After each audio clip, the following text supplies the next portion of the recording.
Hello my dears, welcome back to Let It Cook, cooking channel. It's summertime. Today we're canning tomatoes.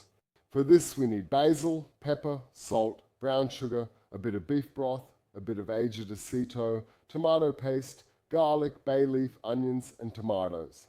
Of course, a few canning jars and some ice water. Summer is the perfect time to can tomatoes. Sure, you can also buy canned tomatoes, but you'll see if you make this stuff yourself, it has a completely different taste.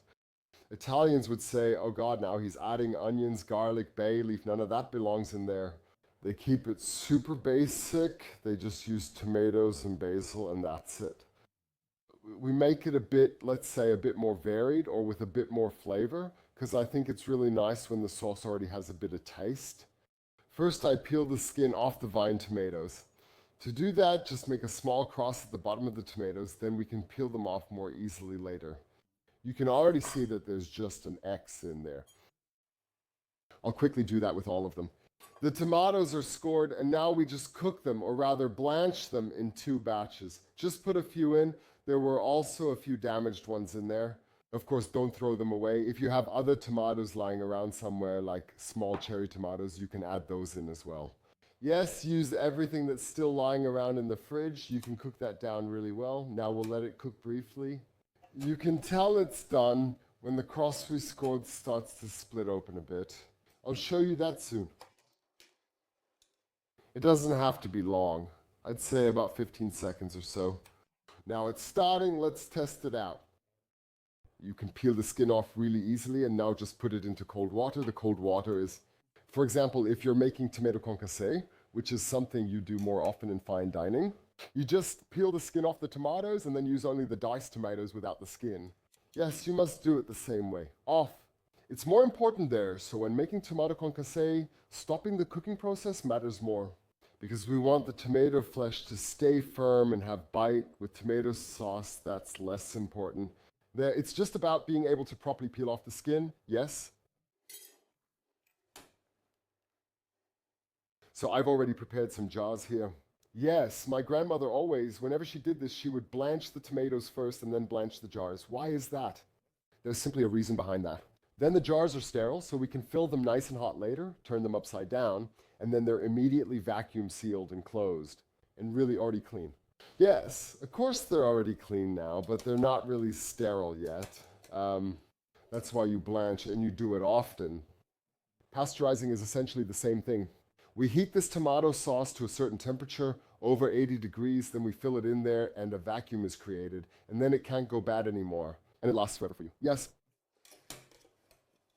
Okay, then we can hand them out too. That's what I mean. Yes, if a crack forms there, then we're on the right track.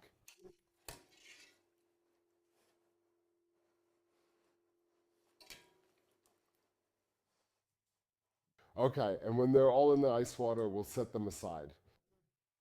And now just put the lids and jars into the boiling water. Yes?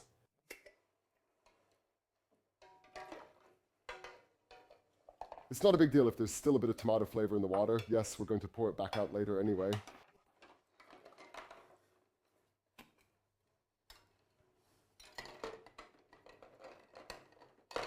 I'll set this aside, rinse them with cold water, and make the sauce while doing that. First, the 2 optional onions. If you're making it for kids, I'll show you in a moment. Better not use onions. Use fewer herbs, fewer spices. Keep it as basic as possible. Yes, that's how they like it best. Then let's start with how to cut an onion.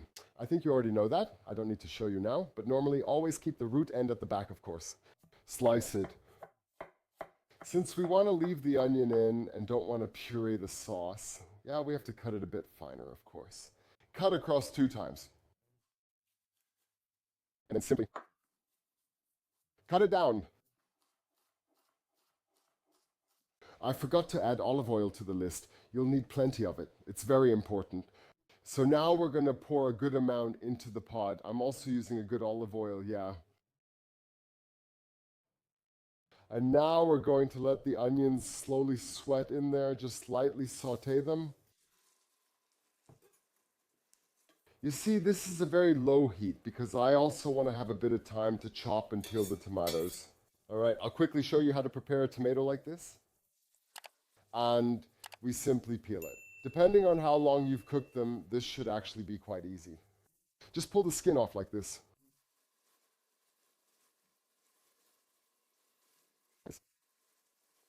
Next, make a small cut at the back to remove the green part, which doesn't taste good. And now just cut the tomato into small pieces. Yeah. Cut the halves into 6 pieces. That's enough since they'll cook down later. I'll do that quickly now. You don't need to watch me with 3 kilos of tomatoes. And then I'll show you right away. The tomatoes are cut. The onions are cooked enough. Now, first I'll add the tomato paste. You probably already know tomato paste has quite a bit of acidity. Let it cook briefly so the acidity goes away. It's not about flavor anymore. And the tomatoes are extra flavorful now, so I'm cooking them down. There's no point doing this at other times. I'm adding tomato paste just for a stronger color. Flavor-wise, this is already enough. You see, there's a lot of oil, but that's exactly what's important in a good tomato sauce. I'll add another splash later when we're done. Now I'm going to add a bit of brown sugar. That's to neutralize the aggressive acidity. Put on a glove if you have a cut, because the tomato juice burns and cuts even more than lemon or something like that. Yeah, so be a bit careful. We'll add about 2 teaspoons now and let it caramelize for a bit. And let the tomato paste roast a little bit. Yeah. Why do I add beef broth? For me, tomatoes. I mostly use them for lasagna. Yeah, and I think it's just really awesome when you already have a bit of seasoned sauce. If you want pure passata, simply leave that out. It works just as well. Yeah, then you'll just have a pure tomato sauce with only tomato flavor, and you'll be a bit more flexible afterwards. Since I have a specific use in mind, this works perfectly for me. I'm deglazing with broth now. Okay, once that's come to a boil, we can go ahead and add the tomatoes. It's a bit of a mess now because a lot of water comes out of these tomatoes since we want to keep the seeds and all the juice in there. I also like adding bay leaf and garlic, but that's optional. Just do what you prefer. The knives are up here. See if you like them. Place the knife on top, tilt the blade slightly forward so you can't hurt yourself, and then just tap the knife a bit like this. That's enough. Just crush the garlic a little bit like this. Remember how many cloves of garlic you put in. Remember how many bay leaves you put in, because we want to take that out again at the end. Just add it in. Give it a stir. I have here, look, this is what I meant earlier. I also have some leftovers here, fridge leftovers. Yeah, I've washed them well now. These are little cherry tomatoes, but I'm not going to peel them now. A bit of skin in there doesn't bother me at all. I'll cut them in two, since they're no longer edible as is. You can see they're already a bit wrinkled. I bought them before my vacation. They're already a bit wrinkled, but that's fine for tomato sauce. We won't throw them away. All of them can go in. Of course, if you have something like that, you can also peel them and remove the skin. But I'll tell you how it is. I'm too lazy for that, and it's not really my thing.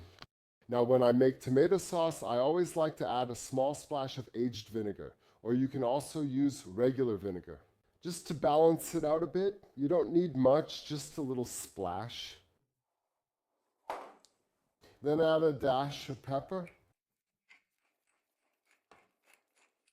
I'm basically almost cooking a tomato sauce now. It's not stewed tomatoes or diced tomatoes, otherwise everything would fall apart. I've already got a really good flavor in there. With the broth, salt, and pepper, I've already got a bit of punch. And now 2 handfuls of salt on top because it's quite a lot of mass. We want to have a proper flavor in there. So that's actually it for the preparation. Now we'll just let it sit. Let it simmer gently for 45 minutes to an hour, then we'll check it together. After almost 2 hours, the tomato sauce has reduced enough. An hour would have sufficed. I let it simmer very gently. We shot another video in between, and now it's wonderful. Take a look. It's become really nice and creamy. It's cooked down to a creamy consistency, and of course, it still has the bigger chunks in it. But the rest has turned into a really nice tomato sauce, and I just tasted it. Let me tell you something. If you use this as a base for your sauce, just brown some ground meat, add a bit of tomato paste, and your bolognese is done. You don't need to season it any further. That's the great thing about it. You just make it once in a large batch. Today I only had 4 jars, but normally I make 15 jars, and I just put them in the cupboard. But there's just nothing better than that. Now I'll just quickly pour it over there into the measuring cup, just so there's no mess in the sink. Okay, it's boiling hot now. It just finished boiling, which is important. And now you just pour a little bit into each of the glasses. Just put a little bit in, and now just add 2 basil leaves to the sauce, 1 or 2 big ones and a small one. Why not add basil earlier? Because heat quickly removes its flavor, making it pointless. And if we just add it in a little bit now, it will wonderfully flavor the sauce and won't get ruined. You can also easily thin it out now with passata, so buy yourself some tomato passata. If the base has become very, very strong in flavor, you can get even more out of it. Well, that doesn't look too bad at all. In terms of quantity, you can be pretty precise if we're lucky. Now just screw the lids on. Make sure to label them nicely, of course. Write down when the sauce was made.